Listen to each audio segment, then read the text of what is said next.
ఎందుకంటే జ్ఞాపకం చేస్తాడు పరిశుద్ధాత్మ దేవుడు. నీ పాపాన్ని జ్ఞాపకం చేస్తాడు. ఏయ్ సరిగ్గా చూడు, నీ కళ్ళు సరిగ్గా చూడట్లేదు అంటాడు. నీ కళ్ళు సరిగ్గా లేవు అనుకో, సరిగ్గా చూడ అని దేవుని స్వరంతో దేవుడు మాట్లాడతాడు. ఆమో ప్రభు నన్ను క్షమించు, అక్కడ ఆ క్షణంలోనే ప్రభు నన్ను క్షమించు, నీ రక్తంతో నన్ను కడుగు తండ్రి అని ఆ మరుక్షణమే యేసు రక్తంలో ఎప్పుడైతే ఈ పాపాన్ని ఒప్పించే పరిశుద్ధాత్ముడు నీ పాపాన్ని ఒప్పింపు చేస్తాడు.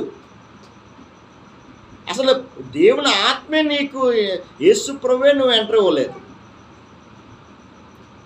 ఏడు చేస్తాడు? నీ పనే నువ్వు వెళ్ళు, ఆదివారం చర్చికి వెళ్ళు, శనివారం చర్చికి వెళ్ళు, నీ పని నువ్వు ఉండు, నేను వాడుకుంటా నిన్ను.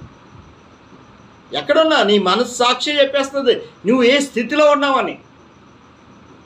పరిశుద్ధాత్ముడు మన జీవితంలో ఎప్పుడైతే